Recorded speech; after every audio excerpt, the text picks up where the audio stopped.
Well, hello everybody.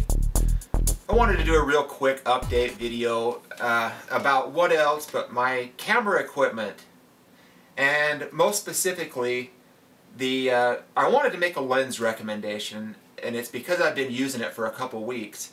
The EFS 17-55 IS USM f2.8. This is one hell of a lens, and I would recommend you look at this lens really carefully. All you have to do is ask yourself a couple of questions. Number one, do I plan on going full frame soon? If you do, don't buy the lens. But number two, if the 18-55 lens that came with your camera, a lot of people buy DSLRs like the Rebel series or the 350, 400, 450, 550, 500D in Europe, other parts of the world. A lot of them come with the 18-55 lens. If you find that that focal range suits your style of photography, then, and you don't plan to go full frame, look at this lens. And I think that for a lot of people it does suit your style of photography because Canon has probably researched it quite a bit. And that's why they sell so many DSLRs with that zoom range. Now it seems like everybody wants to have more range, including me. I wish this lens had more range but wasn't any bigger and still had the image quality it has, and you know, that's probably not possible. So you know, it's probably about right just where it is. So anyway, I really want to recommend it. You know, it produces great results in low light, and the out of focus effect it gives you, the bokeh, is wonderful.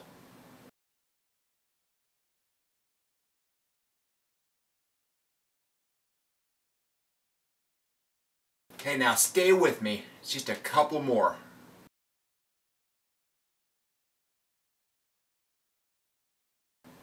As you can see, those are not the best images in the world, but if you see the little bokeh balls in the background, yeah, they look pretty good. They look pretty dreamy and round, and they're not jagged. So this lens really produces great results. In the other departments like chromatic aberration and the fringing and that type of thing, I don't have examples to show you, but there's not a real big problem. This lens, if you read a little bit about it, you know, a lot of people feel that it really should have had the L designation. It's pretty much an L lens for us crop sensor frame, you know, crop sensor body guys. It's our L lens. They didn't put an L on it for, a lot of people feel, for their own reasons, for their own marketing reasons. But it's really the quality of an L lens, in a lot of people's opinion, including mine. Although I don't have an L lens, I've read a lot about it, and I've heard a lot of people say the same thing. So anyway, I thought I'd just show you those real quick, talk a little bit about this lens. You really ought to consider it. In my opinion, it's a very, very good lens. It's my favorite lens now. But I do have some long lenses. I do have a 50mm. I do have a 100mm macro lens. It's down between this one and the macro. Between my two favorite ones. That 100mm macro is really very nice.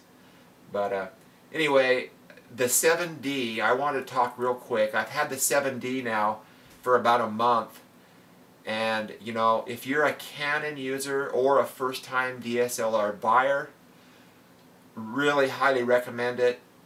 If you're a Nikon user, or Nikon if you're in the rest of the world besides America, that's how they say it, then, you know, I would still look at the 7D. If you're planning to move up from a lower range Nikon, consider the 7D. you'd really like it. But Nikon has its own 7D equivalent in the D300S that is probably a great camera as well. So I'm not going to say anything about the D300S. I've read reviews about it, but other than that I don't know anything about it, so I'm not going to say one word.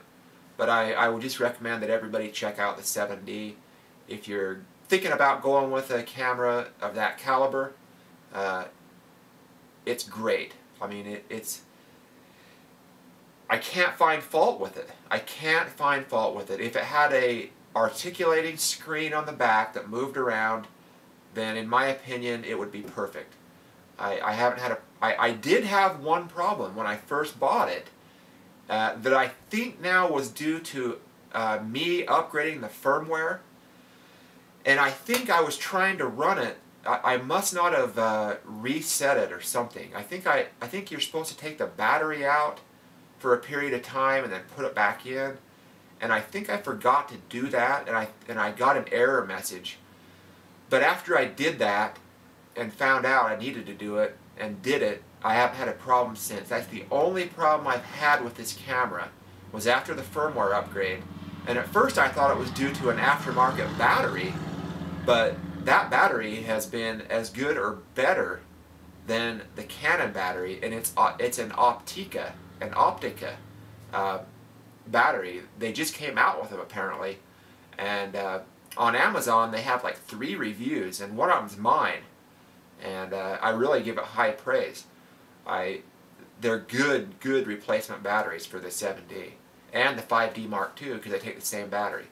So anyway, that's a little bit of photography talk. Again, take a look at this lens, guys. If your photography falls in that range, that zoom range between 17 and 55, it's really a pretty good range. I wish it were wider, and I wish it were longer, but that's going to happen with any lens you get, for the most part. So, you know, you pretty much need 2 or 3 lenses if you're a photography fanatic like I am. And in my case, I have 1, 2, 3, 4, 5 lenses. And I just sold one. I did have 6, but I just sold my T1i and 18 to 55 EFS lens, which I hated to do, but it was time.